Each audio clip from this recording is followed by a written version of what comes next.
Esto es La Entrevista con Raúl Valladares. Contracción en las actividades económicas, caída de la inversión y desempleo están entre las secuelas más graves de la pandemia de COVID-19 y de los fenómenos climáticos en el periplo 2020-2021 y constituyen a la vez los tres jinetes del apocalipsis que forzan cambios radicales en la forma de ver y de hacer las cosas en Honduras y el mundo.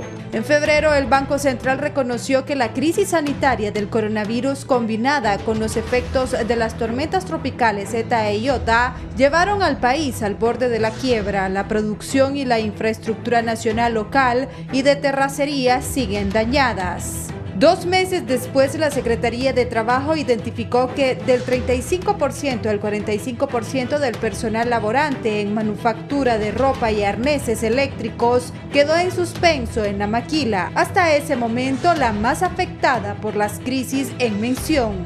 441 empresas habían cerrado operaciones y más de 101.033 trabajadores fueron suspendidos entre el 2020 y el mes de abril recién pasado. Asimismo, los hoteles y restaurantes, la construcción privada, el transporte y almacenamiento, industria manufacturera, el comercio, agricultura, ganadería, silvicultura y pesca marcaron registros negativos históricos. Bajos índices de inversión extranjera en Centroamérica este año y en particular en Honduras con 359 millones de dólares y 4 años de retroceso continuo no satisfacen a los entes de crédito internacional que ven con buenos ojos la precaria estabilidad económica que muestra el país. Daños a gran escala en cultivos de bananos y granos básicos que todavía languidecen en una semiparálisis con impacto negativo de 1% en el Producto Interno Bruto, según el informe Presentación de Suspensiones 2021 de la Secretaría del Trabajo. Al final del 2016, el ranking de la desigualdad del Banco Mundial ya mostraba que los primeros 5 países en esa condición pertenecen a África, seguido por Honduras, Colombia, Brasil, Guatemala, Panamá y Chile por América Latina, con una renta media anual de 2.400 lempiras, precedido por Nicaragua con 1.905 córdobas y Haití con 1.178 gurdés. En el fondo de la tabla, Honduras tenía la tercer peor renta media del continente. Tras la reapertura gradual desde agosto del 2020, la economía mostró que este año crecerá 3% y se fortalecerá de las alzas del precio internacional del café y del aumento en el envío de remesas, según el capítulo regional del Colegio Hondureño de Economistas de la región norte. En el primer trimestre, Honduras tuvo un crecimiento de 6.2 en su actividad económica, la mejor del área según el Boletín Competitivo Regional del Consejo Hondureño de la Empresa Privada. Ambos son congruentes con las estimaciones del Fondo Monetario Internacional. Las estrategias públicas buscan fortalecer la caficultura, turismo, vivienda y las MIPYMES, paralelamente al proceso de vacunación contra la COVID-19. La tasa de desempleo abierto pasó de 5,7% en 2019 a 10,9% en 2020, con más de 500.000 parados. No obstante, la pobreza crecerá arriba del 75%, según economistas independientes. El gobierno asimismo recurre a la deuda externa, a colocar bonos en el mercado global, aumenta el servicio de la deuda externa, mantiene los salarios mientras asoma un posible impago de compromisos internacionales. El afán del empleo también rompe la cohesión política del territorio con las zonas de empleo y desarrollo sede, plantadas hace 10 años y brotando en plena campaña electoral, mientras continúa el cierre de empresas y miles permanecen parados por un futuro incierto desde el año anterior.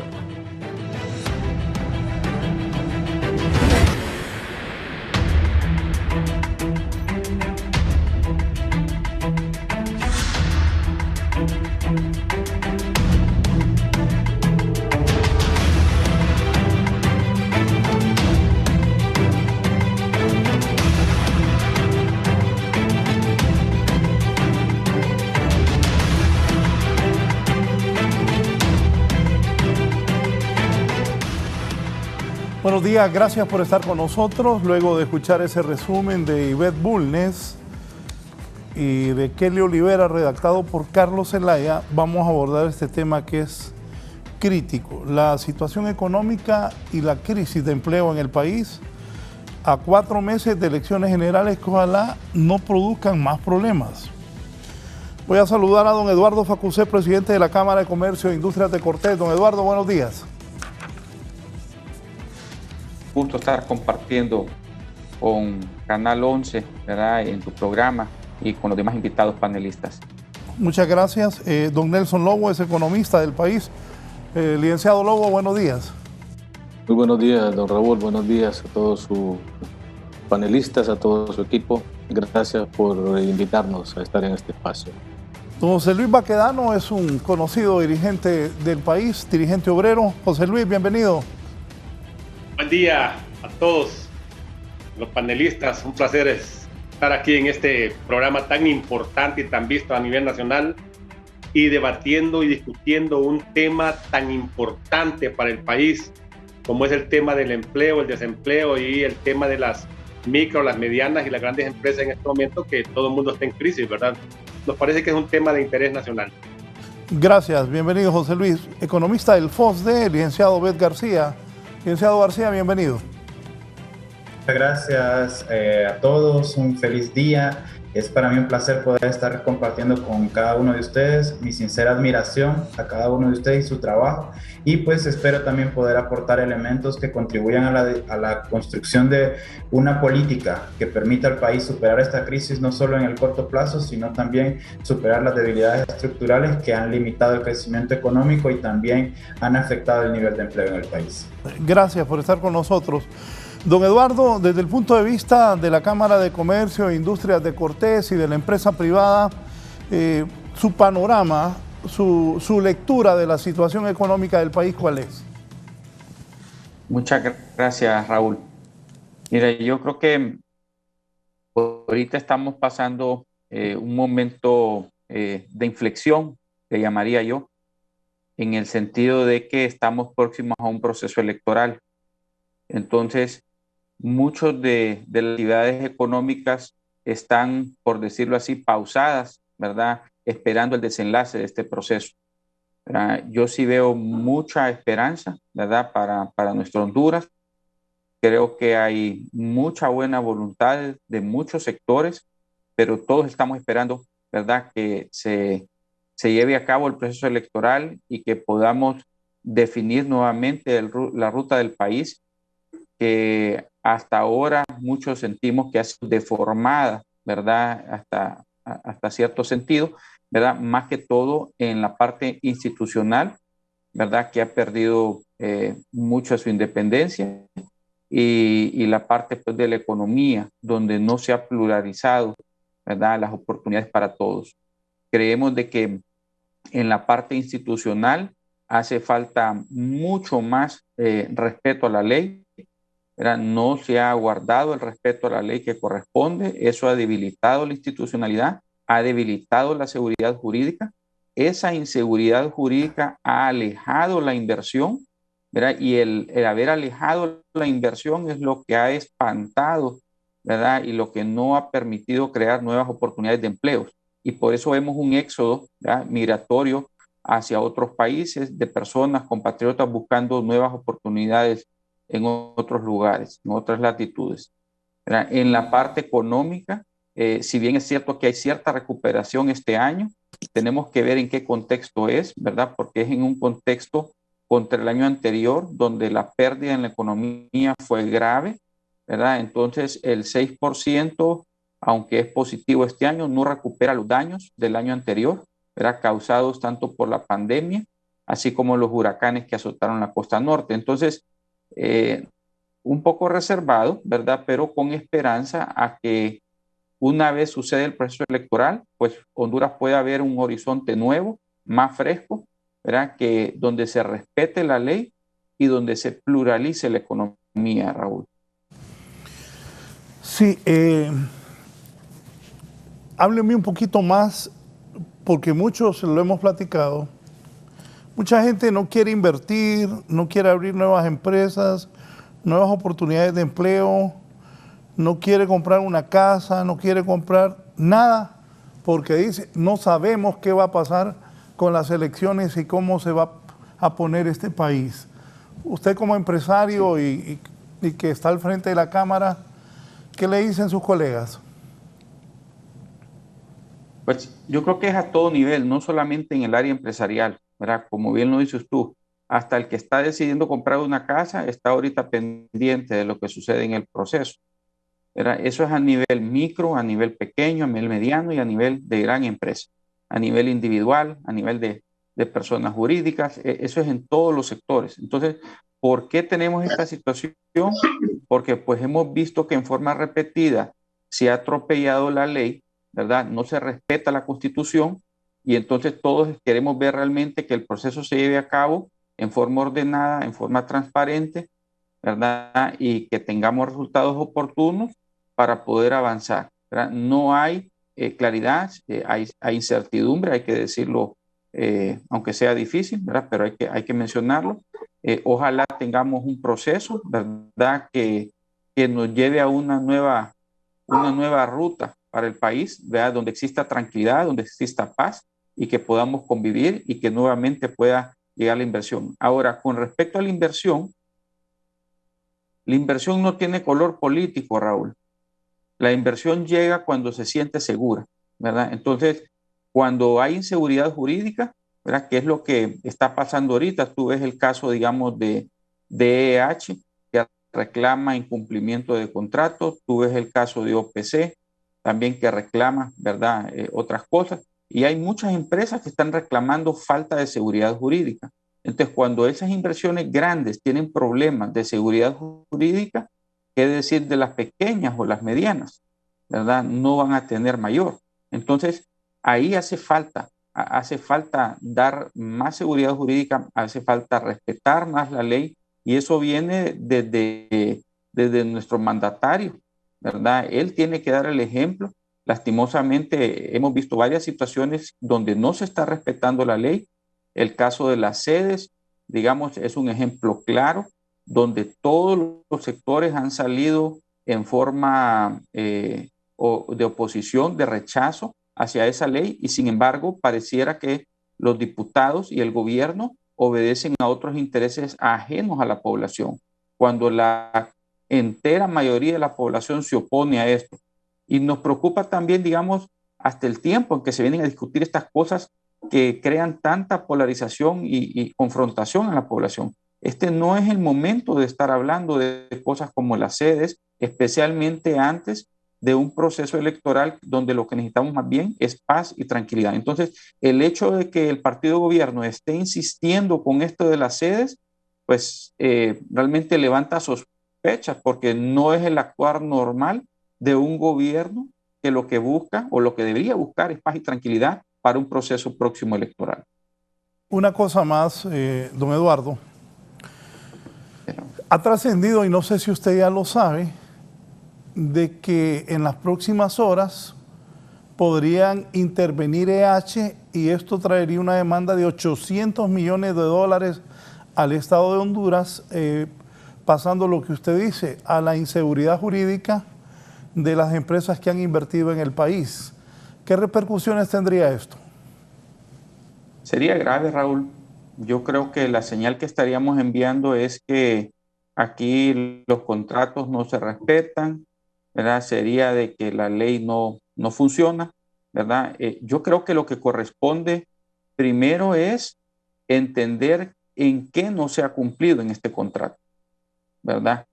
Y si hay responsabilidad de funcionarios públicos, digamos, los que gerenciaron la ENE, pues hay que deducir las responsabilidades si ellos no cumplieron, porque esto es grave.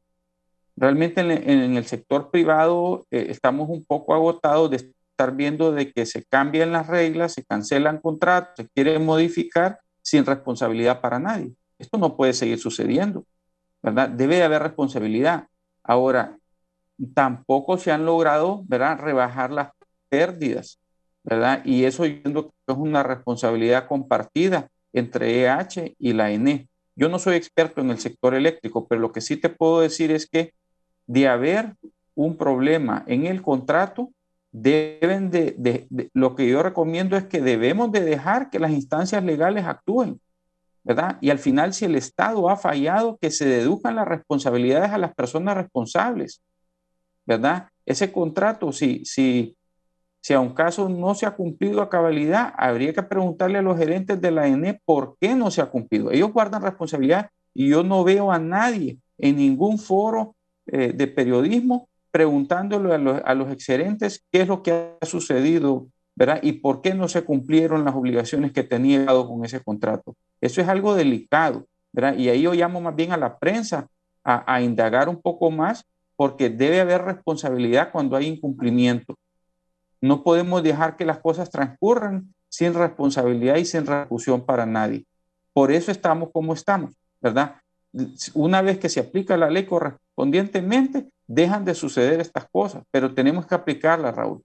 Ahí es donde yo te digo, hace falta el imperio de la ley, hace falta la seguridad jurídica, ¿verdad? Entonces, ojalá que dentro de lo que cabe, busquen el diálogo las partes, ¿verdad? EH, la ENE, para que le busquen una solución a estas diferencias en forma conciliadora, ¿verdad? En forma de diálogo, eso sería lo idóneo, ¿verdad? Y que no llegue a instancias legales, ¿verdad? Pero si llega a instancias legales, pues hay que deducir responsabilidades, ¿verdad? Entonces, en este respecto, yo diría, hay que ser muy cautelosos, pero también buscar quién ha estado al frente de las decisiones y por qué no se han cumplido. Sí, voy a ir con el licenciado Nelson Lobo. Por cierto, en eso de H ya trasciende que la empresa colombiana tiene una lista de todos los funcionarios que los han querido extorsionar desde que están en Honduras. Desgraciadamente, así es en este país. Don Nelson Lobo, economista, ¿usted cómo ve el panorama económico, la crisis de empleo, más la pandemia? Para usted, ¿cómo estamos? Sí, bueno, Raúl, tengo que empezar diciendo que Honduras es un país resiliente. Realmente a las crisis políticas, mire, ya hemos tenido varias crisis y realmente el pueblo hondureño ha seguido adelante con todas las dificultades que han podido haber. Realmente no es, hemos estado muy complicados, realmente antes de lo que es la pandemia, antes de ETA y IOTA, ya el país ha estado con muchas dificultades. Y ve usted, ya estaban perdiéndose 8 pequeñas y medianas empresas diariamente en el país, antes de COVID y antes de ETA y IOTA. Es decir, las pequeñas y medianas empresas son realmente los titanes que han conservado y han sostenido el empleo. Más del 80% del empleo lo sostiene este sector, luchando y trabajando duramente con los intereses, con los altos intereses, con los agiotistas, con tarjetas de crédito, con la extorsión, y aún así logrando sobrevivir. Entonces ve usted que este es uno de los sectores más golpeados, especialmente ahora con ETA y IOTA, y no digamos con el tema del COVID.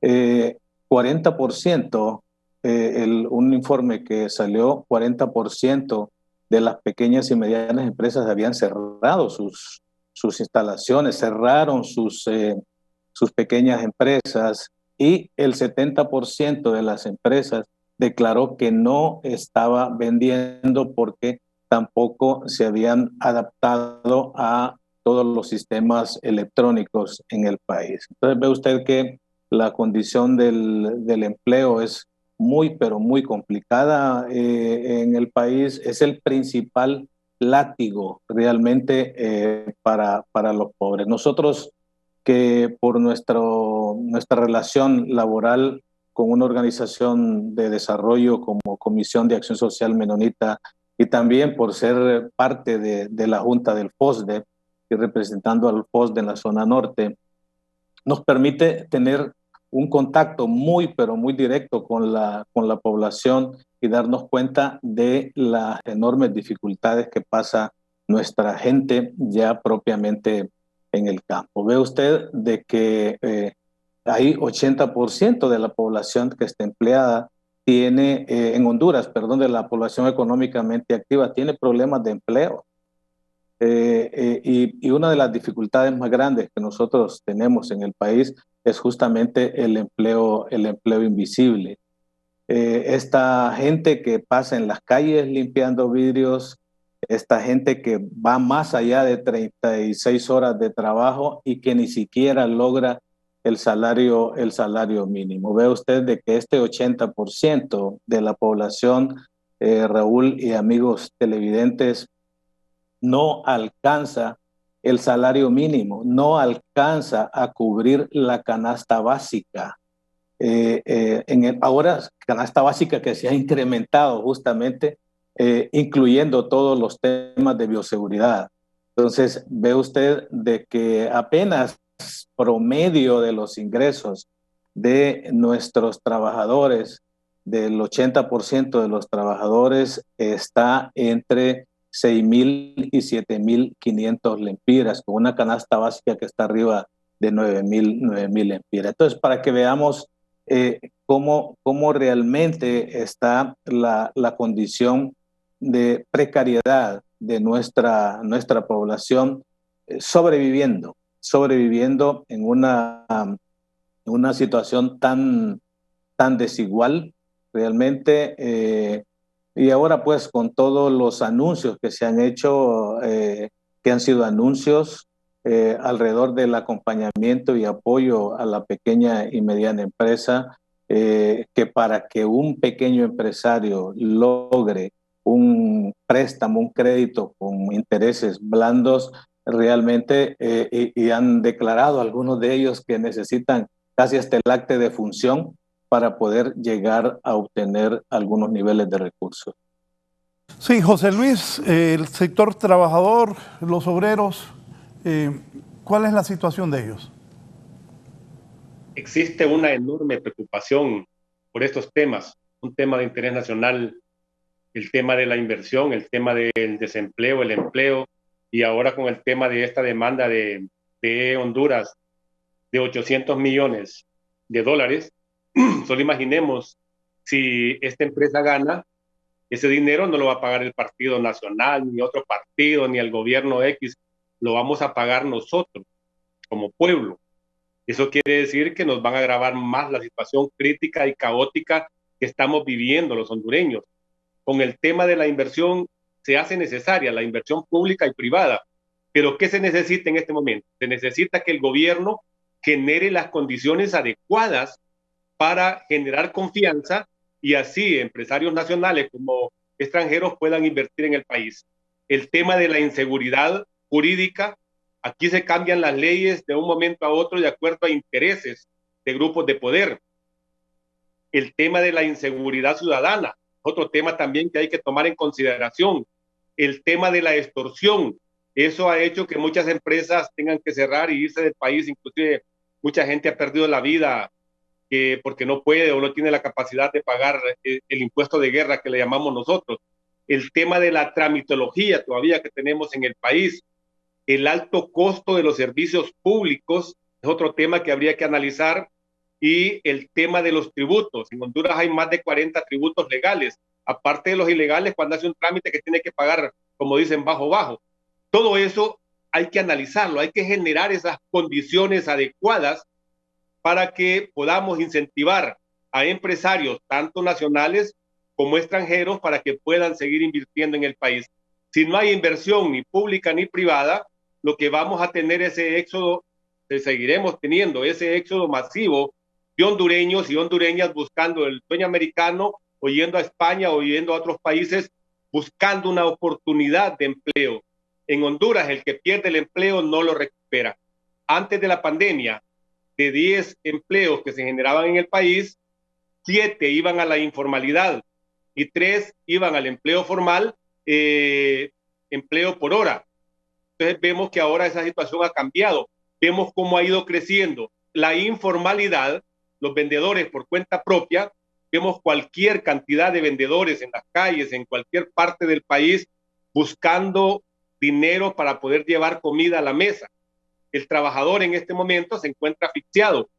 Hay cosas que no estaban dentro del presupuesto del trabajador, que es el tema de las medidas de bioseguridad, que es para él y su familia tienen un costo en un salario de 6,000 lempiras.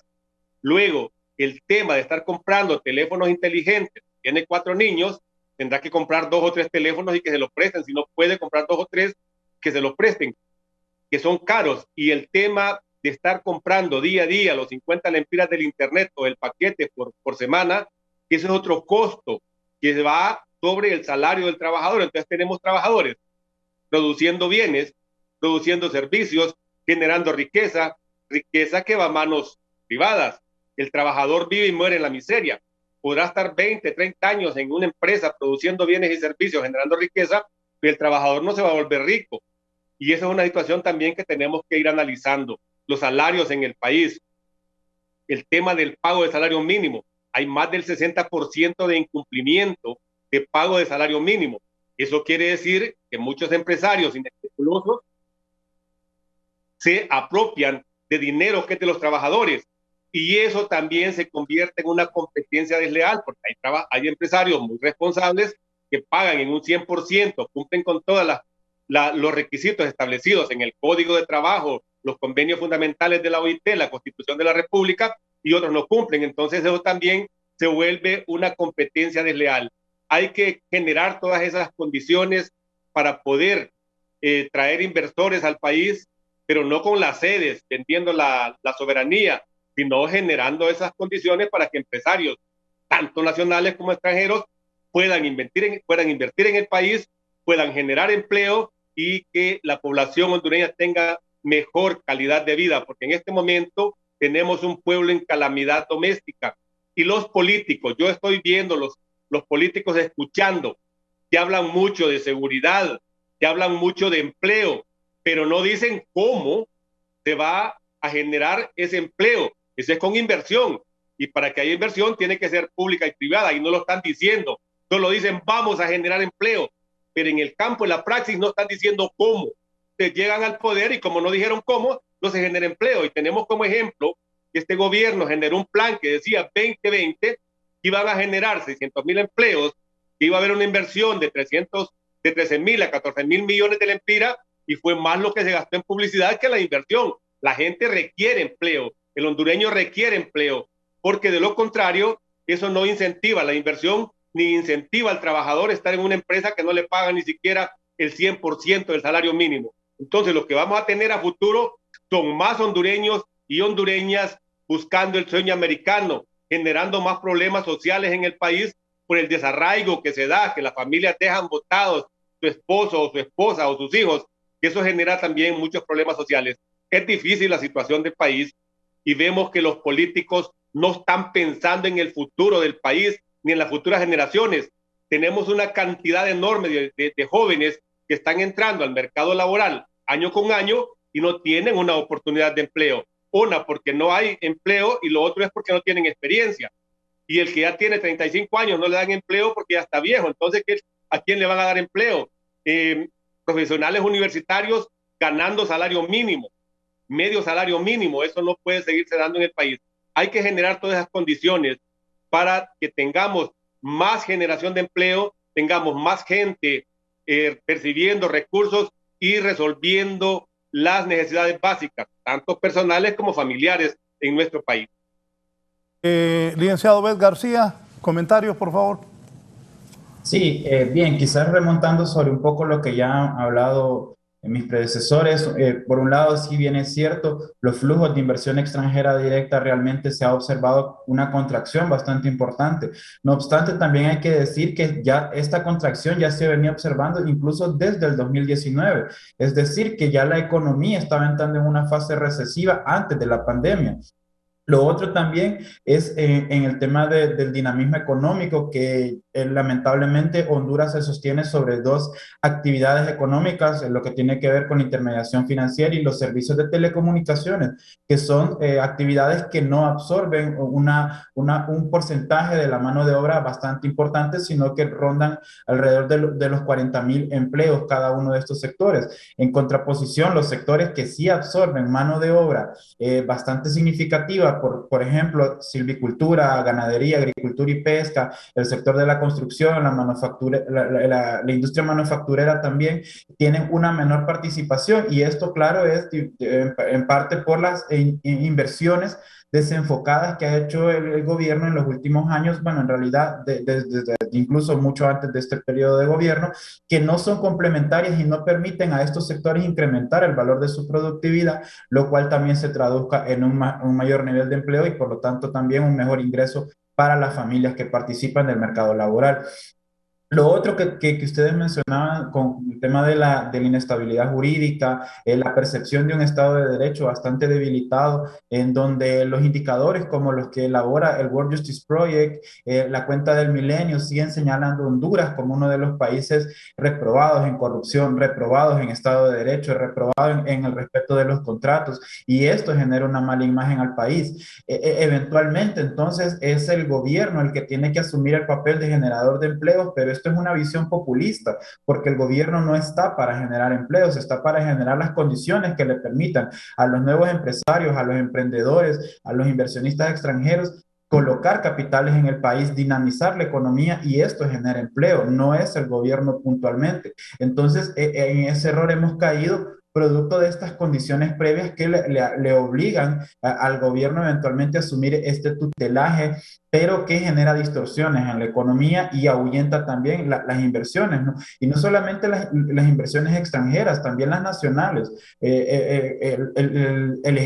La huida de capitales nacionales se está observando también. Es decir, las utilidades no se invierten, las utilidades de las empresas no se invierten en el territorio nacional. A esto hay que añadirle también el marco legal que viene a promover competencia desleal, por ejemplo, las sedes, en donde un sector empresarial que se establezca dentro del territorio sede tendría ventajas por encima de los que se establezcan fuera de estos territorios, haciendo entonces que la capacidad de desarrollo de una empresa que se constituya por decir un territorio, por ejemplo, en Santa Bárbara, donde no hay una sede hasta ahora, tendría una limitación diferenciada de la que se establecería ya sea en Próspera, en la sede Morazán o en Orquídea. ¿Cómo entonces el gobierno permite estas distorsiones del mercado económico, del dinamismo económico, quiero decir, cuando debería ser el que corrige las asimetrías y las competencias desleales de tal forma que todos puedan participar de manera activa?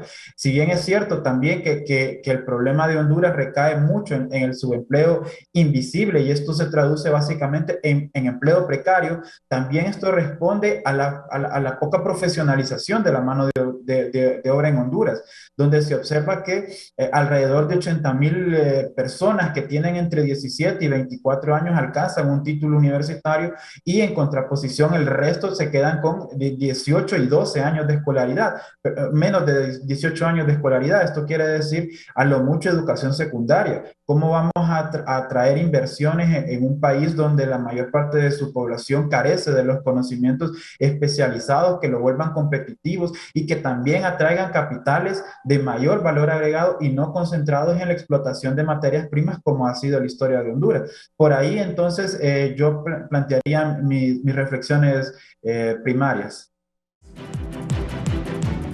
Organizaciones de trabajadores, profesores, fiscales, estudiantes, transportistas e indígenas de Ecuador se concentraron en varias provincias del país para protestar en contra del incremento de los precios de los combustibles y para exigir al gobierno del presidente Guillermo Lasso más recursos para sus sectores. En declaraciones, uno de los líderes de la convocatoria, el presidente de la Confederación de Nacionalidades Indígenas de Ecuador, Leonidas Issa, aseguró que las movilizaciones no tendrán la envergadura de las masivas protestas producidas en octubre de 2019. Issa aseguró que el pueblo ecuatoriano no soportaría un levantamiento, pero tampoco soporta una economía devastada como la que tenemos hoy.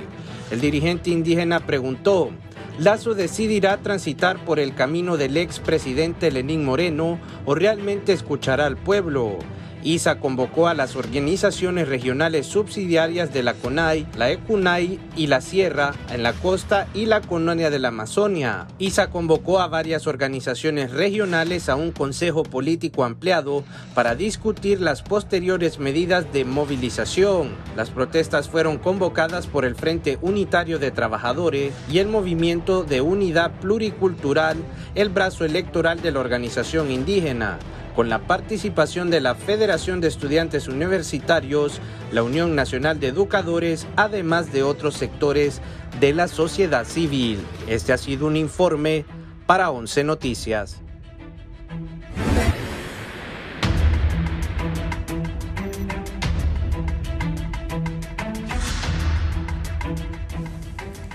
Me dice aquí un empresario que los medios tenemos que sacar el nombre y la foto de los diputados que votaron por las sedes. Eso fue ya días. Lo que pasa es que como aquí la gente pasa en la luna, no se dan cuenta que eso fue ya días, lo de las sedes. Y para quitar eso de las sedes, que también, aclaro, unos están a favor y otros están en contra, hay que ir a otro congreso. Así es la cosa. Pero como los hondureños pasan en la luna, hasta ahora se dan cuenta de las sedes. Voy con don Eduardo. Don Eduardo, ¿qué comentarios le merece lo que ha dicho José Luis Baquedano? Y más adelante vamos a ampliar si conviene o no al país eso de las sedes, la inseguridad jurídica. Yo hablaba también del avance del comercio informal, que es un rostro del terrible desempleo que hay en el país y la falta de ingreso para muchas familias. Don Eduardo. Muchas gracias, Raúl. La verdad que muy acertadas las palabras de José Luis, en el sentido de que se mencionaba pues de que hay muchos políticos hablando de que van a generar empleo, pero nadie dice cómo, ¿verdad? Y yo comparto esa frustración que tiene José Luis, porque esto no es con un decreto que van a reducir el empleo, ¿verdad? Como pretenden con esto de las sedes, ¿verdad? No es así que se genera inversión, no es así que pasamos de tener empleos informales a empleos formales. Es respetando la ley. Respetando la ley también incluye varias formas, digamos, de no hacer corrupción, de no robar, ¿verdad? Te voy a decir otra manera. Mira, este gobierno ha sido pésimo en identificar prioridades de inversión. Y te voy a poner dos ejemplos sencillos. Uno es ese monumento, ese centro cívico gubernamental que yo creo que costó alrededor de $400 millones. No sé la cifra exacta, Raúl, pero es una locura, ¿verdad? Cuando bien esa plata se pudo haber invertido para proteger el Valle de Sula. El Valle de Sula lo han abandonado. Entonces uno se pregunta, ¿qué es más importante? ¿Tener oficinas nuevas o proteger la población y la economía? ¿Verdad? Entonces, ahí muestra realmente lo mal que están las prioridades, ¿verdad? En nuestra dirección política. O sea, y te pongo otro ejemplo, el aeropuerto de Palmerola. Sí, a todos nos gustaría tener un aeropuerto nuevo, pero ¿es necesario realmente? Ahí son otros 200 millones. O sea, ¿qué no se pudo haber hecho en la parte productiva con esa plata para generar empleo? Ahí es donde estamos fallando. Y después, hablando de las propuestas, yo creo que tenemos que generar propuestas que sean realmente valederas. Y comparto lo que dice José Luis en el sentido que estos programas, el Honduras 2020 fue un completo fracaso, ¿verdad? No se generaron los empleos que se esperaban ni por cerca, yo creo, y más fue un plan de mercadeo, ¿verdad? Que otra cosa. Entonces, realmente da vergüenza que los políticos no hayan podido, ¿verdad?, avanzar proyectos que realmente generen empleo. Y aquí voy a hablar un poquito tajante con respecto a las oportunidades que tiene el país, porque son limitadas y muchos no lo comprendemos. Mira, la mano de obra que tiene Honduras es una mano de obra de fuerza, como bien lo dijo Obed, no es una mano de obra intelectual. Hay que primero reconocer eso. Entonces, esa mano de obra, el único lugar donde podemos emplearla es en dos áreas. Una es la construcción y la otra es la agricultura. ¿verdad? La mano de obra intelectual pues va a ir generando sus empleos de mayor valor agregado, pero la mano de obra de fuerza es la que va a hacer que se impulse la parte de la construcción y la parte de la agricultura. ¿Qué hemos hecho en la parte de la construcción para poder estimular esa parte de la economía? Ahí hemos fallado. ¿Verdad? Para mí que todo lo que es el sector hipotecario de la banca debería haber buscado mecanismos con el gobierno para bajar las tasas en forma agresiva, ampliar los plazos para generar esa motivación a invertir. Y no se ha hecho. Hablábamos con Nelson, hay una sobreliquidez en la banca. O sea, la plata está, Raúl. No es que hace falta dinero, el dinero está ahí. Lo que no hay son los mecanismos adecuados de inversión. Y ahí tienen que haber cambios. ¿Verdad? Tú miras países desarrollados, digamos como Estados Unidos, donde el gobierno subsidia la tasa hipotecaria con vehículos como Fannie Mae y Freddie Mac. ¿Verdad? Entonces, cuando viene un usuario del sistema financiero a pedir un crédito hipotecario, las tasas que obtiene, ¿verdad?, de 2 y 3% a 30 años plazo. Entonces, de esa manera se logra estimular la construcción, se logra estimular la plusvalía, se logra generar empleos, ¿verdad?, y empezamos a mover la economía, ¿verdad? Pero tiene que arrancar de algún punto, ¿verdad? Y en lo otro, en la parte de agricultura, necesitamos crear también inversiones de infraestructura para dar irrigación, ¿verdad?, a los sectores que necesitan, crear las represas que necesitan, pero todo esto debe haber una inversión clara de parte del gobierno que tenga prioridad sobre cosas que son realmente improductivas, como te digo, como ese centro cívico gubernamental y el aeropuerto de Palmerola, que no tienen ningún fin productivo para nuestro país, más que hacer más bonitas las cosas. Aquí no estamos para darnos esos lujos. Tenemos necesidades mucho más importantes y pareciera que los políticos no entienden, empezando por el mandatario. ¿Verdad? Da vergüenza que pongan prioridad a esos proyectos antes de poner prioridad a proteger las vidas, digamos, de personas que están en el Valle de Sula, ¿verdad? Que vimos en estas tormentas cuánta gente murió, ¿verdad? Dios no permita que nos caiga otra tormenta como la que pasó el año anterior, ¿verdad? Donde se exponen nuevamente tantas vidas y se destruye la economía del sector productivo del país, ¿verdad? Por no darle la importancia que merece y por tener otro tipo de prioridades, ¿verdad?, que solamente generan imagen y no sustancia. Es bien importante que aterricemos en estos conceptos, ¿verdad? Ojalá que los políticos que vienen a la mesa en este proceso comprendan, ¿verdad?, esas necesidades y pongan prioridades claras, ¿verdad?, que le den también apertura y cambios a esos sectores, como te digo, como la construcción y la agricultura, para que dinamicen la economía. Los empleos no van a suceder por arte de magia, no van a suceder con un decreto, ¿verdad? Tiene que haber realmente cambio estructural. Y como dijo José Luis, no podemos seguir dejando a un lado la MIPYME, ¿verdad? Y lo dijo Nelson también. La MIPYME es un sector que está sufriendo enormemente, no se le está dando la atención necesaria, ¿verdad? El proceso de formalización afectó gravemente a la MIPYME y ahí no se le dejó un mecanismo de salida. Yo abogo nuevamente porque se implemente el monotributo para darle una salida fiscal formal al pequeño. No se le ha dado ni eso. Entonces hemos fallado desde todos los puntos de vista para crear los mecanismos que estimulen la economía, que apoyen, digamos, al más pequeño y al micro, ¿verdad? Y que haga crecer a Honduras. Entonces, nos hemos enfocado en cosas equivocadas, como esto de las sedes. Las sedes, no va a haber ninguna inversión seria que venga al país bajo el esquema de las sedes, porque todo el mundo sabe que es un esquema que está en entredicho, que no tiene una base legal correcta, y ningún inversionista serio va a venir a exponer su capital a una situación de esas. Entonces, yo llamo más bien al Partido Nacional y a los que nos están gobernando, hagan eso a un lado, dejen de estar creando polarización y conflicto con ese tema. Sabemos que no va a salir adelante.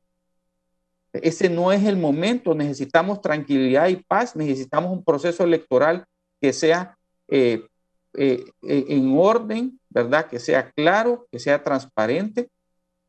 Entonces, quitemos las cosas del camino que nos están estorbando. Y esto de las sedes es algo que toda la población ha rechazado, ¿verdad? En forma contundente, todos los sectores formales se han pronunciado y el gobierno parece que es sordo.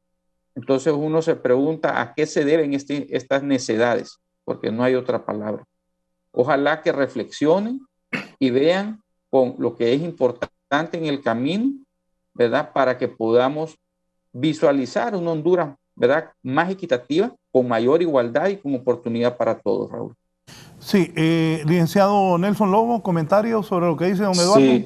Sí, fíjense que, Raúl, tenemos que traspasar mucho más allá. El empleo solamente es un efecto. Existen causas fundamentales. Mientras no toquemos esas causas, realmente el efecto va a seguir siendo el mismo. Mientras sigamos haciendo lo mismo, obviamente que los efectos van a ser los mismos. Mientras no planteemos lo que tiene que ver con las causas que nos provocan el desempleo en el país, que nos provocan la no inversión en el país, y ya lo mencionaron los colegas panelistas, todo el tema de la inseguridad ciudadana, la inseguridad jurídica, el tema de la estabilidad social, eso es fundamental para incentivar la inversión. Ya hablamos en el intermediario que tenía ahí de sus anuncios, que en el país hay recursos. Óigame, aquí tenemos 144,000 millones de lempiras de liquidez. Eso tienen los bancos al abril de este año.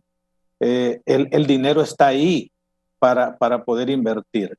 Pero cuando uno ve y se da cuenta, los intereses siguen siendo los mismos para extorsionando a la gente. Realmente no hay una política, incluso de este mismo sector económico, que es de los que más ha crecido, a los que mejor le ha ido. Aquí hay 2 sectores o 3 sectores que le ha ido muy bien en el país.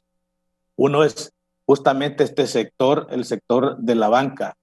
Ese sector le ha ido muy bien en el país. El sector de la energía le ha ido súper bien, y el sector de los medicamentos, las farmacias, las medicinas, le ha ido y las telecomunicaciones, no digamos.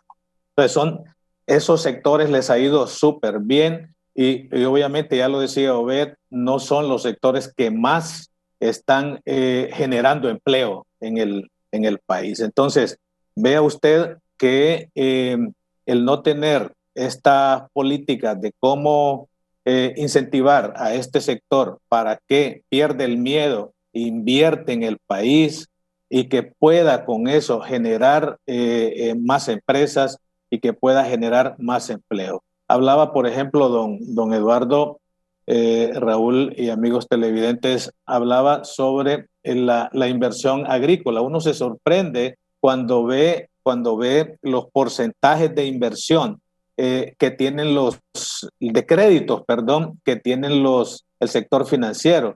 Mire, 0.5, 0.8% es para el sector agrícola, porque el mejor negocio que tiene el sector financiero es prestarle al gobierno. Y por eso hemos visto cómo ha ido creciendo, y Obed, que es especialista en esto, y amigos del FOS de igual, ha ido creciendo, incrementándose la deuda interna, que es justamente que adquiere el gobierno pagando altos costos de interés. Solo para que tengan una idea, este primer trimestre se pagaron más de 240 millones de dólares solo en intereses en el país. Imagínense ustedes de cuánta plata estamos hablando, que de poderse invertir en otro tipo de acciones. Lo otro que me parece importante, Raúl y amigos panelistas, es que se ha satanizado y se ha satanizado las concesiones. Se ha satanizado mucho esta inversión público-privada, pero solo en nuestro país es que no funcionan. Uno si empieza a revisar a otras economías más desarrolladas, las concesiones funcionan muy bien. ¿Cuál es el problema? ¿Dónde está el problema aquí? Y aquí hay ejemplos.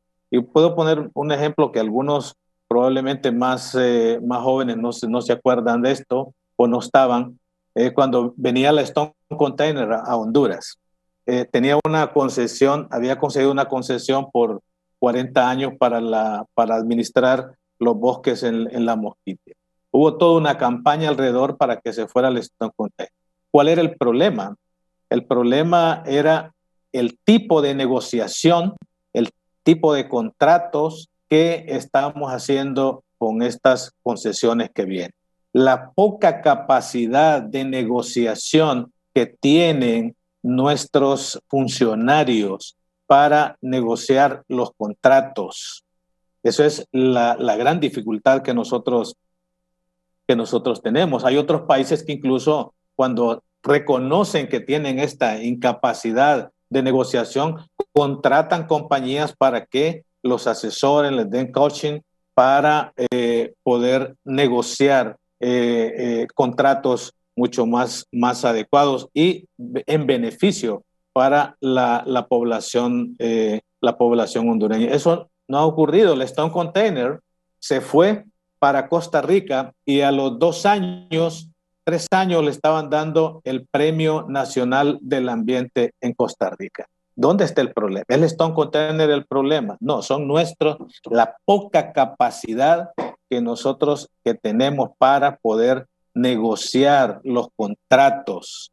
Y eso es una falencia nuestra y por eso hoy tenemos la EH con resultados ineficientes realmente y hoy con una amenaza de demanda que quien la va a pagar es justamente el pueblo hondureño. La va a pagar y ya, es más, yo creo que ya le estamos pagando porque nosotros hemos visto cómo en algunos lugares se nos ha incrementado hasta el 100% de la energía eléctrica, con indicadores que tampoco ha cumplido la compañía, pero como tenemos contratos que no fueron elaborados adecuadamente, hoy realmente tenemos esta amenaza y con la otra amenaza del desprestigio internacional que va a desestimular a muchos otros inversionistas que probablemente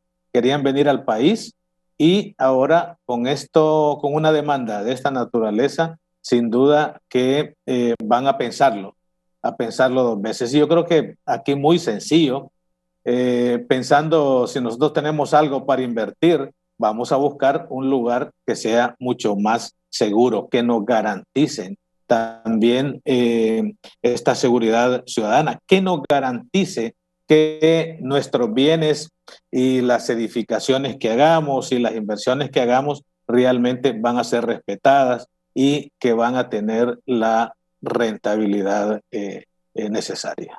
José Luis. Bueno, hay algunas cosas importantes que hay que ver. Por ejemplo, que hablaban de la liquidez de los bancos. Los bancos tienen dinero, pero no quieren arriesgar esos fondos. Pero sí hay un proyecto en el Congreso Nacional para manosear los fondos de los institutos de previsión, que son dinero de los trabajadores, para que puedan invertir a través de unos fideicomisos en la generación de energía. Pero si los bancos tienen recursos, ¿por qué no recurrir a la banca y no poner en riesgo el dinero de los trabajadores? Otro tema importante es que habría que analizar lo que planteaban de la calidad de mano de obra hondureña. Hay que revisar eso. El INFOC tiene que revisar su pensum formativo para ir viendo y adaptando la formación del INFOC al requerimiento actual de la demanda de mano de obra en el país, que es lo que se requiere, tecnificar esa mano de obra para tener esa posibilidad de que también esta mano de obra pueda ser exportada a otro país con unas mejores capacidades. Y luego ver el tema de la inversión. Desde el 2015 a esta fecha, más o menos se ha ido reduciendo entre un 60 y un 70% la inversión en el país. Si no hay inversión, ni pública, ni privada, ni en el campo, ni en la ciudad, no vamos a detener la migración y el desempleo. Tenemos una cantidad enorme de los que le llamamos los famosos ninis, que ni estudian ni trabajan porque no tienen oportunidades. No estudian porque sus padres no tienen capacidad para poderlos poner en una escuela o un colegio o una universidad privada, porque ahora hay que hacer un examen de admisión y si no lo pasa el joven, ya quedó frustrado, tendrá que ir a una institución privada, pero su padre no tiene capacidad. Entonces, habría que ver también qué va a pasar y qué se va a hacer con los ninis, que es importante ver ese tema de la inversión pública y privada, la inversión social que también tiene que haber el gobierno. Y recalco, los políticos están hablando de muchos temas, pero no dicen el cómo ni cuándo se van a poder llevar a cabo. Con el tema del sector informal de la economía, miren, esta gente pasa en una crisis permanente. Por ejemplo, el gobierno sabe y todo el mundo sabe que hay una cantidad de colombianos que llegan todos los días a los mercados a ofrecer dinero, se le dan una cantidad de X de dinero en la mañana y tiene que pagar por la tarde un 20%. Tiene que pagar el capital más el 20%. Y también andan malvivientes que obligan a los vendedores del sector informal de la economía que agarren ese dinero y que en la tarde tienen que pagar. Todo eso hay que verlo, hay que regularlo. Porque yo recalco, lo que está creciendo más en el país es la informalidad. Ese trabajador que anda por todas las ciudades, en los campos, en las calles, en los mercados estacionarios o los ambulantes, que andan viendo cómo consiguen dinero para el día siguiente poder darle de comer a sus hijos. Es una situación crítica, hay que generar condiciones adecuadas. El tema de la inseguridad política también es otro tema que lo tenemos que abordar en estos espacios, porque no sabemos qué es lo que puede pasar en estas próximas elecciones, lo que pasaron en las 2 elecciones pasadas, todo el caos y toda la anarquía que se generó. Todo eso no son condiciones ni incentivos para que empresarios quieran venir al país a invertir y generar ese empleo. Yo me despido por acá porque tengo otro compromiso previo y un gusto estar con ustedes. Gracias. Obed, ¿qué piensa usted de esto que ha dicho Baquedano? ¿Es cierto? Se conoce de que se presta ese dinero en los mercados y eso ha hecho crecer la economía informal. También no es fácil que los bancos... el otro día los transportistas estaban pidiendo que les bajaran los intereses en los bancos. Eso no va a pasar. Nunca ha ocurrido en ninguna parte del mundo. Ante situaciones como esas, Obed, ¿qué se puede hacer en un país como el nuestro? Bueno, en efecto, y en principio quiero remontar lo que valoraba don Eduardo acerca de el qué tiene que hacer el gobierno y cómo lo tiene que hacer. Y digamos que de manera general se tiene que decir que las inversiones que éste realice deben estar encaminadas a la reducción de los costos de producción en Honduras. Y nosotros hemos insistido mucho en lo que en el mejoramiento y ampliación de la red vial, por decir un primer elemento. Es lamentable que para transitar de Comayagua a La Esperanza uno tenga que pasar casi por un campo de guerra, donde se supone, y alguien lo decía hace poco, un funcionario de alto nivel del gobierno, Honduras tiene las mejores carreteras. No sé por cuáles habrá pasado, pero sin lugar a dudas no ha transitado por Occidente, donde las carreteras son realmente lamentables. Los datos del Banco Mundial aseguran que en Honduras es donde el número de horas de tránsito de mercancías es uno de los más elevados. Esto, aunado a los elementos que ya mencionamos de corrupción, estabilidad de los contratos y Estado de Derecho, también ahuyenta las inversiones porque nadie quiere poner su dinero donde le va a costar más producir. Por otro lado, también la ineficiencia del sector energético aumenta los costos de producción y eso también hace muy poco atractivo para los capitales ponerse en funcionamiento. Ahora, con lo que usted mencionaba, don Raúl, sin lugar a dudas, y también don Nelson lo dijo muy acertadamente, los bancos tienen dinero, esa es la expresión, tienen dinero, pero prefieren tenerlo guardado antes que colocarlo en una economía incierta, donde no se sabe las decisiones que va a tomar la Casa de Gobierno, el Congreso Nacional, no se sabe quién es el siguiente, bueno, sí se sabe, pero nadie lo quiere decir, quién es el siguiente acusado de corrupción, cuál es el siguiente gran robo que se va a hacer de parte del sector público a las arcas del Estado, y eso genera incertidumbre en el sistema financiero. cuando uno ve la composición de los créditos, es realmente lamentable que la mayor parte se concentre, por ejemplo, en créditos de muy corto plazo, como son las tarjetas de crédito.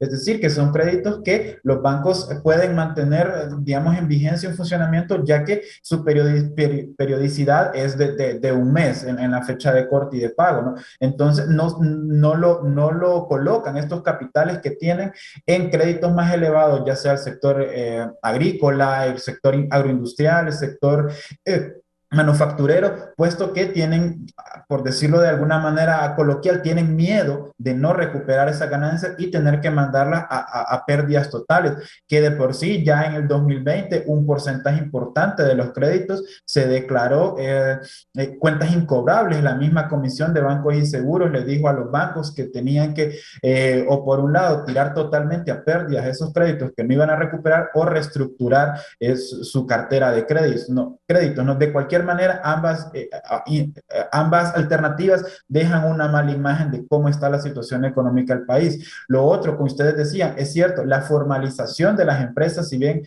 es cierto, abre muchas puertas para estas, realmente también significa una serie de desafíos que muchas pequeñas empresas no pueden mantener. El año pasado, por ejemplo, el gobierno promovió una política de formalización en las empresas donde se ofrecía un crédito a través de un fondo de alivio que ofrecía el gobierno para que las MIPYMES que estaban en el sector informal se formalizaran y pudieran acceder a este crédito, ¿no? Sin embargo, lo que ustedes decían, los sujetaron con esto, les hicieron el enganche, como diríamos popularmente, pero después no se tradujo en un mejoramiento. Ahora estas empresas tendrían que pagar impuestos, tendrían que pagar seguros y derechos laborales, tendrían que pagar una serie de elementos que no ven beneficio aparte en relación al gasto que están haciendo. Entonces, y tampoco encuentran, digamos, los elementos suficientes para acceder al crédito formal. O sea, que ya están, digamos, totalmente a la deriva por el lado del sector público, del gobierno, que solamente les hace el enganche, pero después las deja a su suerte. Tampoco encuentran un aliado leal, porque no tienen las condiciones en el sector financiero, de tal manera que los bancos tampoco les quieren prestar. ¿A qué recurren? Al crédito informal, que está sujeto en principio a altas tasas de interés, en donde a metodologías de cálculo del interés también muy diferentes a las que hace el banco o un banco formal o el sector público, donde el cálculo del interés se hace sobre el valor del capital y no sobre los saldos insolutos. Eso también aumenta el nivel de deuda que pueden tener las MIPYMES y el sector informal. Y también están sujetos estos créditos informales en alguna medida al lavado de activos y también al sector, digamos, oscuro de las economías, donde participan ya otros agentes que no necesariamente se sujetan a las reglas del juego justo, sino que también pueden ser incluso instrumentos de delincuencia, ¿no? Y instrumentos también que terminan en asesinatos y en secuestros porque no pagan una deuda, quien la haya contratado, ya sea en el sector informal de la economía o, como ya lo mencionaba, en otros sectores mucho más oscuros que también afectan la percepción de la estabilidad económica en el país. Todo esto finalmente afecta a las personas. Lo dijeron al comienzo de las reflexiones. Este marco de elementos lo único que provoca es que las personas, los hondureños, prefieran huir del país y estamos en la dinámica de el último que se vaya, que apague la luz y cierre la puerta. Porque nos encontramos que el riesgo o mejor dicho, la probabilidad de asumir un riesgo para llegar de manera ilegal a Estados Unidos es mucho más rentable producto de la ganancia que les ofrece el país allá, ya sea por ir a cortar tomates, por ir a cortar algodón, por ir a trabajar en un taller, por ir a pintar casas, van a recibir un mejor salario que lo que recibirían en este país con las condiciones actuales de la economía. Por lo tanto, entonces la pregunta es qué hacer y cómo lo hacemos en los siguientes años. Pero más allá de un periodo de gobierno, se habló de los diferentes planes de inversión que hubieron en el país, Plan de Nación y Visión de País, Plan 2020, Honduras is Open for Business y otra serie de elementos a corto plazo que no se han traducido en resultados puntuales y concretos para el beneficio de la economía nacional, que también se traduce en un beneficio para los hogares, que pues ya sea que vayan a participar del mercado laboral ofreciendo su mano de obra, o para los que vayan a emprender un nuevo negocio y decidan arriesgarse en la aventura de invertir en este país o en cualquier otro.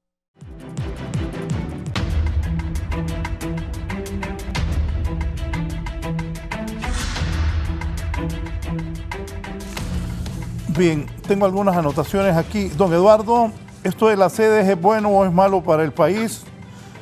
Los problemas derivados de la corrupción inciden para que haya tanto desempleo. Punto en contra para el país que sea año electoral, eso lo hablamos al inicio. El impacto de la pandemia. Se apoya a las MIPYMES con fondos a través de la banca privada, pero siguen los reclamos por requisitos y tasas de interés, que hemos hablado un poco también. Yo decía es que también el dinero de la banca es dinero de los ahorrantes. El otro día que los señores del transporte estaban pidiendo que se les bajara los intereses, yo lo miraba muy difícil. Pero, don Eduardo, por favor. Gracias, Raúl. Las sedes, con respecto a las sedes, te puedo decir, el sector privado está totalmente a favor de la inversión y el desarrollo económico, ¿verdad? Eso hay que dejarlo bien en claro. De lo que no estamos de acuerdo es en ceder el estamento legal y jurídico a cambio de la inversión. Eso es algo que es inaceptable, porque nos convierte en un sistema feudal, ¿verdad? Donde vamos a tener diferentes dueños de territorio dictaminando distintas leyes y vas a transitar de una zona de desarrollo a otra y vas a tener que someterte a la ley de cada uno. Esto no es posible, ¿verdad? No de esta manera. Entonces, si bien es cierto, estamos a favor de la inversión y del desarrollo económico, no bajo el cedimiento de lo que es el estamento legal y jurídico. Esto sí no cabe, ¿verdad? Y el hecho de estarlo trayendo ahorita en el año político, este tema, realmente crea sospecha, ¿verdad? Porque no es vía decreto que vamos a bajar el empleo, es más bien ofreciendo seguridad jurídica, y la sede lo que menos ofrece es seguridad jurídica. Entonces no abona al proceso. Entonces cae en sospecha ya las acciones que está haciendo el gobierno y la necedad, ¿verdad?, de no derogarlo, viendo el rechazo, yo dijera, absoluto de la población. Entonces realmente solo genera polarización y problema en un momento donde lo que necesitamos es tranquilidad y calma. Entonces, en ese respecto, yo te dijera, Raúl, creo que tenemos que reevaluar realmente el planteamiento de las sedes y cómo quieren darse. Pero mira, el gobierno ha tenido 12 años para generar empleos y no ha hecho nada. Entonces, es difícil que a uno lo vengan a tratar de convencer en los últimos 3 meses que quedan antes de la elección que ya con esta ley vamos a tener empleo. No es por decreto, como te digo. Este es un trabajo de base continuo, mostrando que se va a respetar la ley, ¿verdad? Que va a regir la seguridad jurídica, ¿verdad? Se basa en el combate a la corrupción, ¿verdad? Que no se han hecho ninguna de estas cosas. Entonces, no es con un simple decreto de sede que vamos a solucionar esto. Esto no es la salida. Hay que trabajar, como dijo Nelson, en las bases, en las causas, ¿verdad? Para poder darle confianza a la inversión y que se generen, ¿verdad?, las oportunidades que andan buscando los hondureños. Sí. En cuanto a la pandemia, ¿qué nos dice? Pues la pandemia, como bien lo dijiste tú, pues nos alegramos del avance que existe en la vacunación. Todos quisiéramos que fuera más rápido, lógicamente, ¿verdad? Porque la salida de la crisis pasa a través del proceso de vacunación y en eso debemos de apoyar y ayudar todos, ¿verdad? Yo creo que ahí no tenemos diferencias o colores políticos. Sí es lamentable que algunos anden haciendo campaña política de esto, ¿verdad? Esto no debe estar permitido, debe ser castigado. El proceso de vacunación es un tema que nos compete a todos y todos debemos de ayudar. Sí, creemos de que el gobierno pues no jugó sus mejores cartas, ¿verdad?, con las opciones que tenía con respecto a la vacuna, pero eso sería llorar sobre la leche derramada, de nada sirve. Ahorita lo que hay que hacer es apoyar las iniciativas de vacunación y tratar de ayudar en lo que podamos todos los sectores. Licenciado Nelson Lobo, ¿sus criterios sobre estos temas?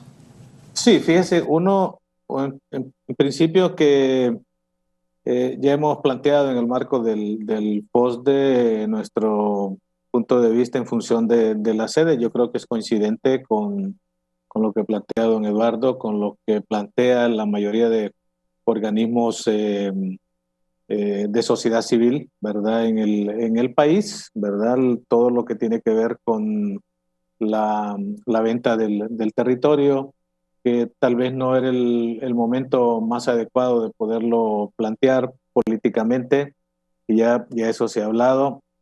Sin embargo, nosotros vemos que cualquier iniciativa que podría venir desde del gobierno iba a tener una cantidad de rechazo. ¿Por qué? Porque ha habido durante todo este último periodo de gobierno, Raúl, una crisis de legitimidad. Entonces, cuando no hay esa legitimidad, realmente es bastante difícil el no lograr consensos a nivel de las diferentes instancias del país. Pero lo otro que creo que es importante mencionar es que también las sedes hoy puede ser un distractor muy importante, donde todas las fuerzas de oposición al gobierno que tradicionalmente se ha hecho durante todo este periodo, puede ser que distraiga otros temas que habían estado en la picota pública. El caso de los hospitales móviles, por ejemplo, ya uno ve los periódicos, ya no se habla de los hospitales móviles, ya no, en los mismos medios, los mismos foros, ya no están hablando de hospitales móviles, y ahí también el COVID ha venido a agarrar su otra parte en esto.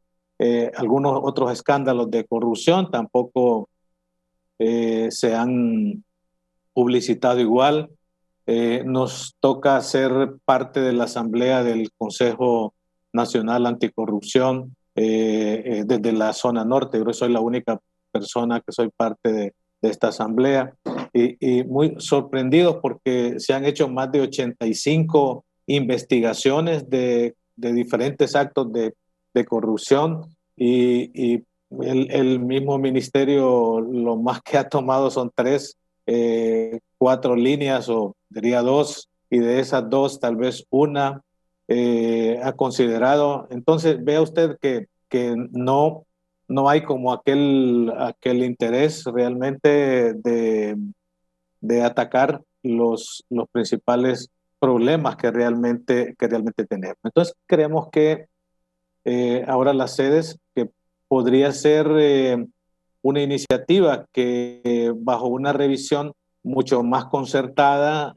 mucho más discutida, incluso incluyendo al sector privado, incluyendo a otros sectores sociales opuestos a esto, puede ser un elemento importante para generar algún nivel de crecimiento, algún nivel de empleo, o igual pueden haber otras alternativas diferenciadas alrededor de lograr resolver este flagelo que realmente nos tiene de rodillas en el país, como es la pérdida de empleo. Y quería mencionar algo antes de hablar del tema del COVID, que realmente sin duda que ha venido a agravar más esta situación, pero les decía que, y ya lo mencionaba Obed creo en otro momento, que toda la situación del desempleo en el país sin duda que es una de las causas principales. Más del 90% de las personas que regresan al país y les preguntamos el por qué se han ido del país, nos dicen que se han ido justamente porque no tienen una oportunidad de empleo. Nosotros tenemos un programa bastante amplio para apoyar a los retornados, a los migrantes retornados en el país. Y cuando hacemos estas encuestas de entrada de su llegada al país, nos damos cuenta que más del 90% nos dicen que se van justamente porque no tienen un empleo. Y aquí voy a hacer alarde de un dato que ha sido, que fue construido por don Mauricio y Mauricio Burdet, y nos decía Mauricio que había hecho una investigación sobre que un joven hondureño que que logra llegar a Estados Unidos para lograr alcanzar alrededor de unos $192,000 necesita 10 años. Pero para que ese mismo joven hondureño, para que logre esos $192,000 en Honduras, necesita 65 años. Entonces, vea usted, y esto no es que estoy incentivando esto para que nuestros compatriotas se sigan yendo, pero para que veamos la diferencia de lo que pasa en función del empleo, de lo que pasa en función de las dificultades de el tener un trabajo aquí en el país. 28%, Raúl, de los 3.5 millones de personas que están empleadas, que dice el INE, 28% son los que gozan de seguridad social en Honduras. Y vean, nosotros tenemos solamente superados por Bolivia. A nivel de Latinoamérica tenemos los empleos más informales, que trabajan en la informalidad. Más de 55% de este empleo es empleo informal. Entonces, y ha ido creciendo y después de la pandemia COVID, sin duda que se ha ido incrementando mucho más. Y cuando hablo de empleo informal, me refiero a los que limpian vidrio aquí en los, seguramente don Eduardo sabe muy bien, en los diferentes semáforos de aquí del país, los que venden naranjas, los que venden confites, los que venden cualquier otro tipo de cosas en los diferentes semáforos. Incluso los que están pidiendo en los semáforos se consideran dentro de estos 3.5 millones de empleados. Es muy lamentable. Creo que con su pregunta, don Raúl, alrededor del COVID, me parece que se están haciendo los esfuerzos con todas las dificultades que hubieron al inicio, todas las desconcentraciones en la planificación, todo el drenaje de recursos. Y un amigo dijo, no le digas drenaje, decirle robo, todo el robo de recursos, de corrupción que hubo alrededor de esto. Realmente se han, siento yo, enfilado para vacunar a la población. Yo creo que tenemos que hacer este llamado constante para que nuestros compatriotas busquemos la vacuna. Y comparto con don Eduardo, yo creo que esto no debe ser un tema político partidario. Me parece que debería ser descalificante y debería de plantearse en los mismos medios de que cualquier político que quiera hacer política partidaria con la vacuna debería ser castigado realmente con el voto de los hondureños y hondureñas. Yo creo que los temas que son temas muy sensibles, temas de salud, no deberían significar para los candidatos un tema de campaña. Yo creo que eso debe ser censurable por cualquiera de los candidatos que quiera usar en su propio beneficio el COVID para hacer campaña política partidaria. Licenciado Beth García, ¿qué consideraciones tiene sobre esto usted? Bueno, en primer lugar, vemos con bastante preocupación, y como ya lo habrán quizás notado en un reciente artículo, el desorden electoral, ya que el panorama que nos dejó el 2017 en el contexto postelectoral, producto de las condiciones que se suscitaron en ese entonces, podrían agravarse con mucho mayor nivel en este año, pues que entran unas configuraciones diferentes. Por ejemplo, muy evidentemente los casos de corrupción han sido sonados, han sido denunciados y han sido judicializados en cortes extranjeras. Muy evidentemente también, como lo decía don Nelson, se han robado el dinero de los recursos para la pandemia. Y esto es lamentable, porque cada lempira que se robaron del dinero para comprar hospitales móviles, para comprar medicamentos, para contratar médicos, para comprar camillas, era una lempira que se podía traducir en salvar una vida. Es decir, que son culpables de las muertes de las personas que sufrieron COVID-19. Cada persona, cada funcionario que robó o que malversó el recurso público para atender la pandemia es culpable de las muertes de estas personas. Eso va más allá de la compensación económica. En tercer lugar, también la destrucción que dejan las tormentas en el país ya ha generado bastante malestar social. Y en este sentido, ¿cómo abordaría la sociedad unas elecciones poco transparentes, con resultados cuestionables, como lo fue en el 2017? ¿Qué elementos le esperarían a Honduras en el diciembre de 2021, enero de 2022, si esto no se ordena y se transparenta aún más? Con el tema de las sedes, fundamentalmente nosotros, FOSDE se opone al modelo tal cual se ha impuesto, porque también la pregunta es, ¿por qué tienen que ser empresas y capitales extranjeros privilegiados los que van a desarrollar el territorio nacional? ¿Por qué no pueden ser las pequeñas inversiones locales? ¿Por qué no pueden ser los grupos comunitarios los que pueden transformar los territorios, industrializarlos y participar de manera activa? Esta dinámica lamentablemente ha estado muy presente en el estado de Honduras desde los 1800 y quizás aquí recordar un poco la literatura hondureña.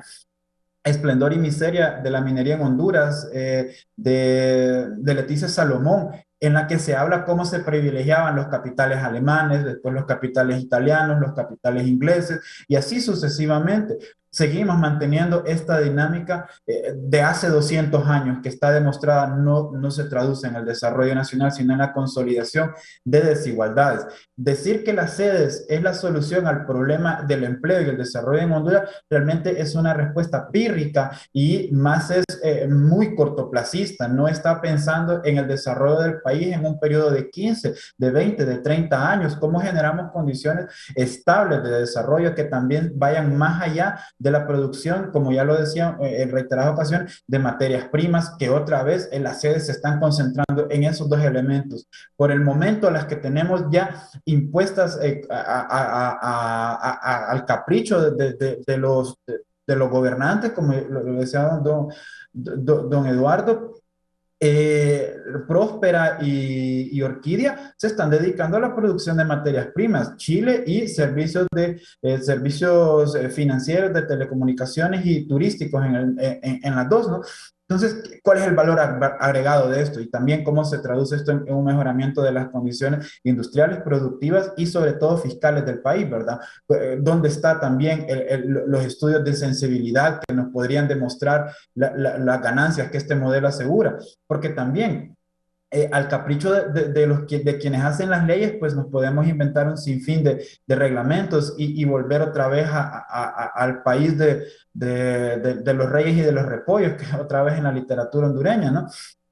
Ahora también, y para cerrar mi participación con lo último que usted preguntaba, el tema de la pandemia. Lamentablemente el programa intensivo de vacunación en Honduras, si así se le puede llamar a este último intento que se ha realizado en estos meses, llegó tarde. Salvador y Guatemala nos aventajan mucho en esta competencia y hay que decirlo así también. Estamos en la competencia de quién vacuna a la mayor parte de su población, porque esto también nos vuelve competitivos respecto de nuestros vecinos territoriales. Es decir, entonces que el primer país que asegure condiciones sanitarias mucho más estables que el resto es el que se va a también volver más atractivo para los capitales, puesto que van a encontrar un mayor nivel de confianza en el capital humano que hay en esos territorios. Y Honduras se está rezagando bastante. La comparación y estamos hablando solo del Triángulo Norte, con algunos pares similares y territoriales. Sin embargo, Costa Rica y Panamá ya han dejado otra vez, por decirlo de manera popular, votado a Honduras en la competencia por la vacunación, que también, más allá del contexto económico, otra vez son vidas las que están en juego, son compatriotas hondureños, son seres humanos que no se tienen que ver solamente como unidades productivas, sino también como la persona, el fin último de los intereses del Estado que afirma la Constitución de la República, pero que también queda pues muy relegado en las acciones de los gobernantes, sobre todo en los últimos periodos de gobierno.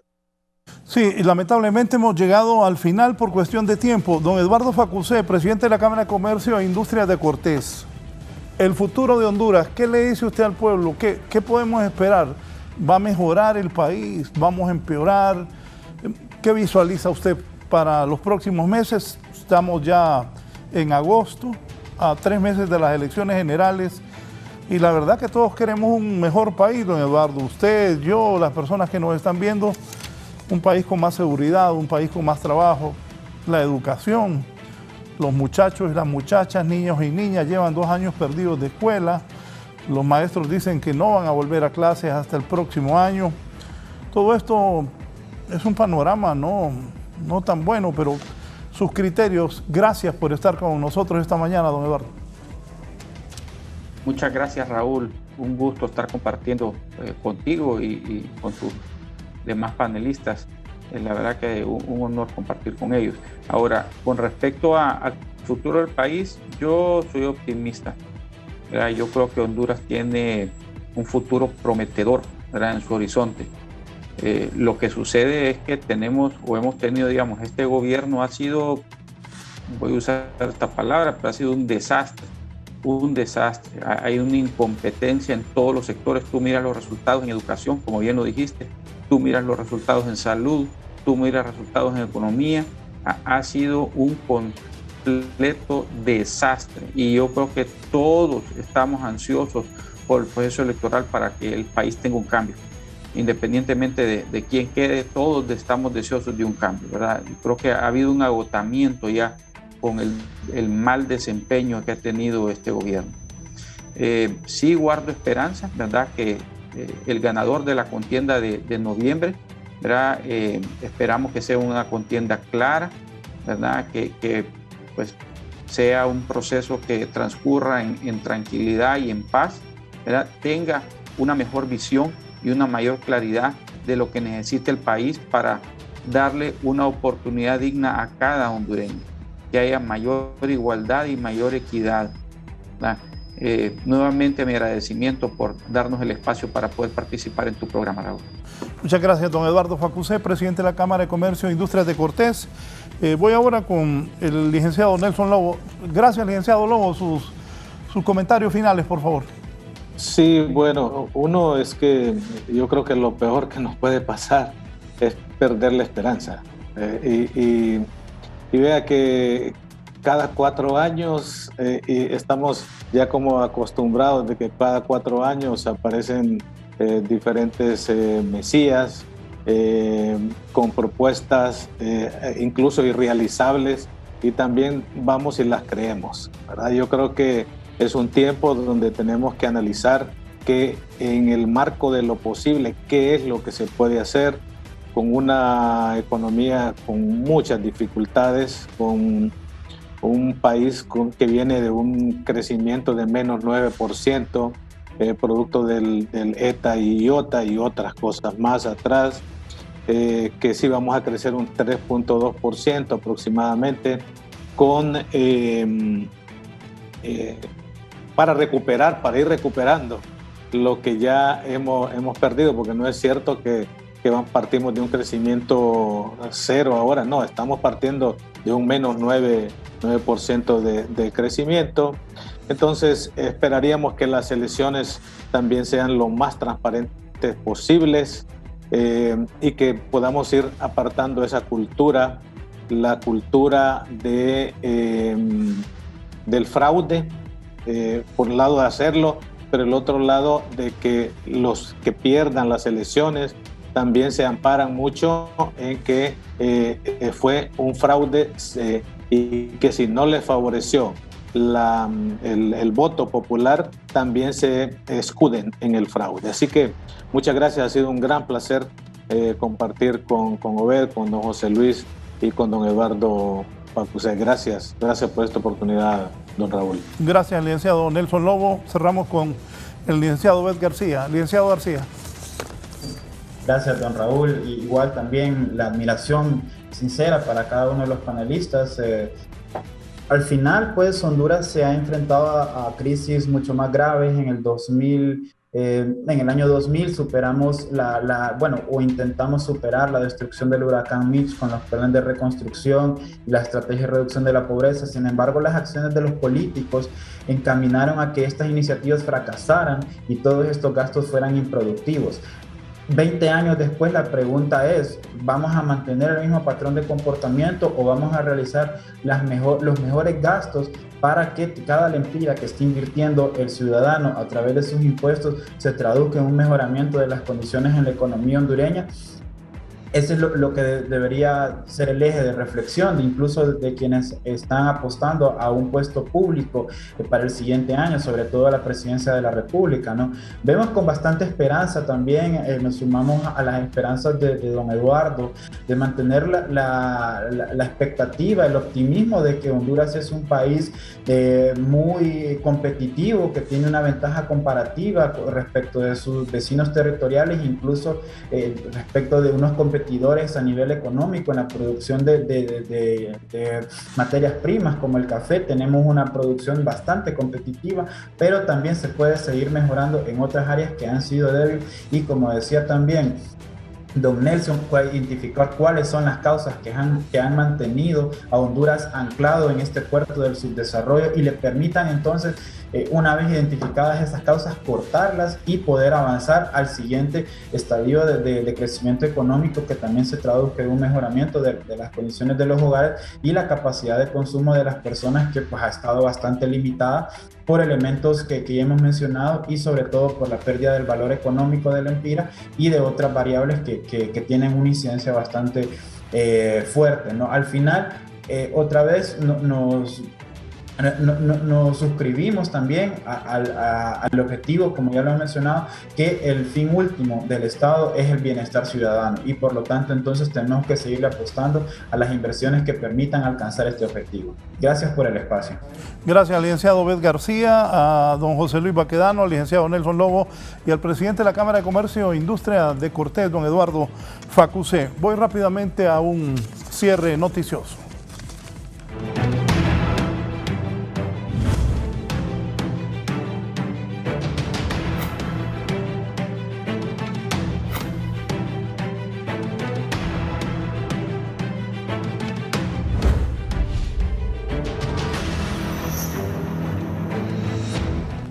Voy con mi compañero Roberto Olivera. No para la violencia en Olancho como en todo el país. Roberto. Así es, muy buenos días, licenciado y amables televidentes de la entrevista.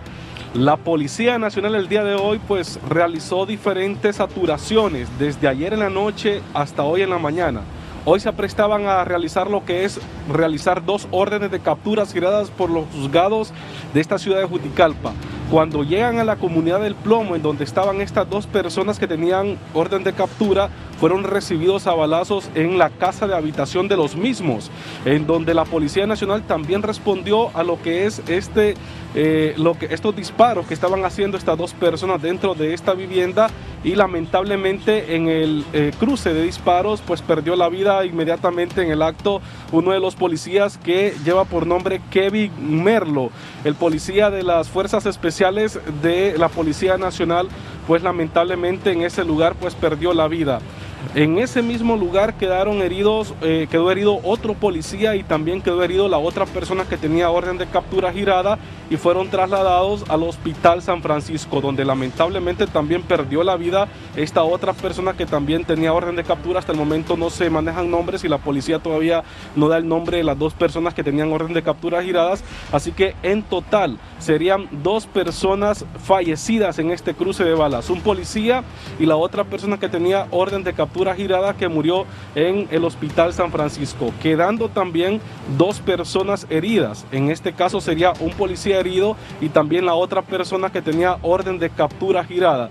Esta es la información que hasta el momento los entes policiales han brindado y esperemos de que den un informe ya completo a eso de las 10 de la mañana para ver qué circunstancias son las que dieron a que estas personas pues tenían esta orden de captura girada. Estaremos informando y ampliando en las próximas emisiones de 11 Noticias. Si no hay alguna consulta, regreso con ustedes a los estudios principales. Licenciado, buenos días. Buenos días, Roberto. Al mediodía tendrá más detalles Roberto Olivera sobre este suceso violento donde han perdido la vida un policía y un delincuente.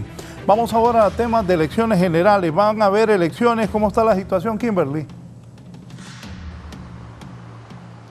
Muy buenos días a usted y a todos los televidentes de la entrevista, y para abordar la temática me acompaña la dirigente del Partido Libertario de Refundación, Belinda de Martínez.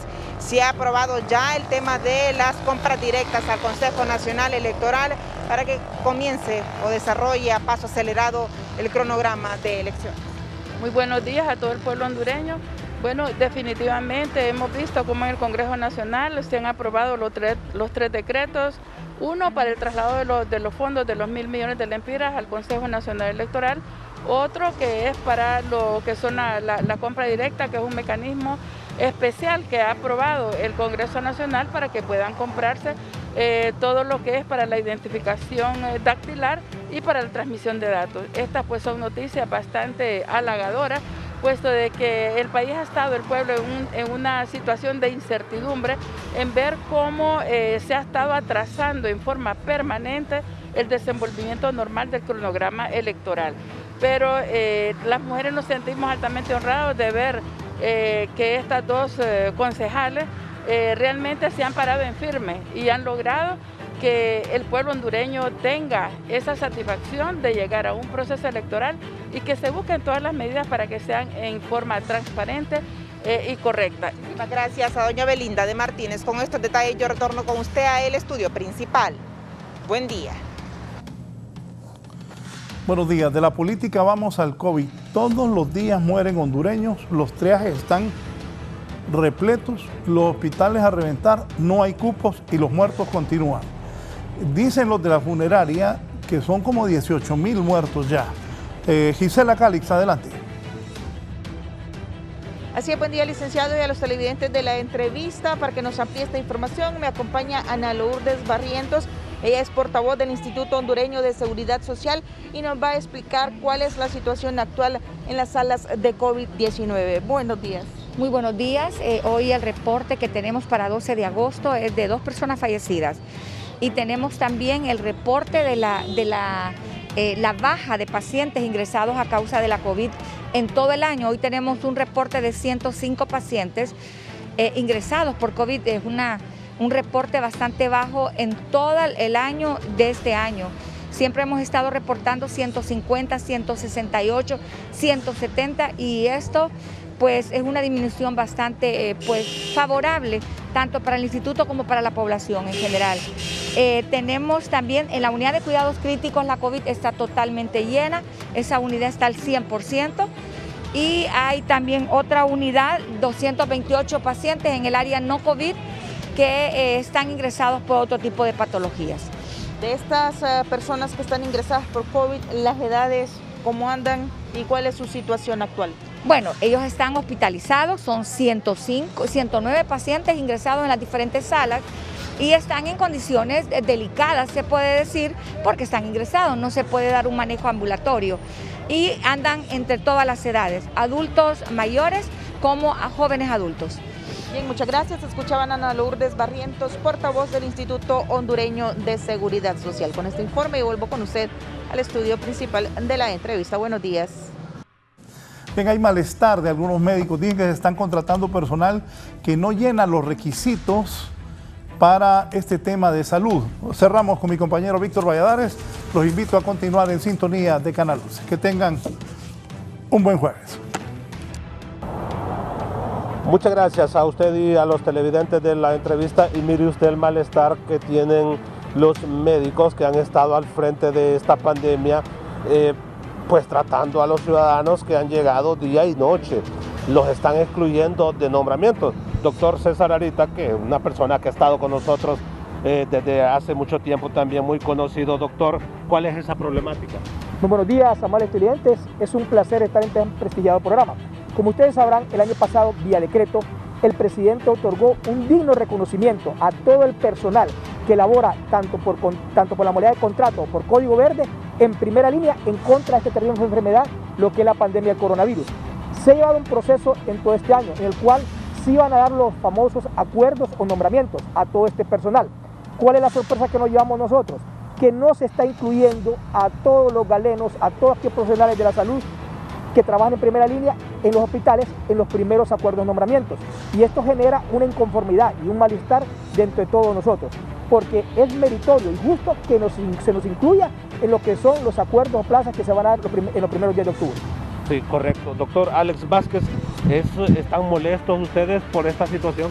Pues definitivamente genera una inconformidad que la asignación de plazas no haya sido prioritaria para los hospitales de primera línea del Distrito Central y que atienden la cantidad de pacientes que atienden con esa gravedad, ¿verdad? Entonces tenemos de alguna manera que alzar la voz con la ayuda de ustedes, los medios de comunicación, porque la asignación de plazas ha sido para las regiones departamentales, que si bien es cierto atienden sus pacientes COVID de manera ambulatoria, pero todos los graves nos refieren para acá, para el Distrito Central.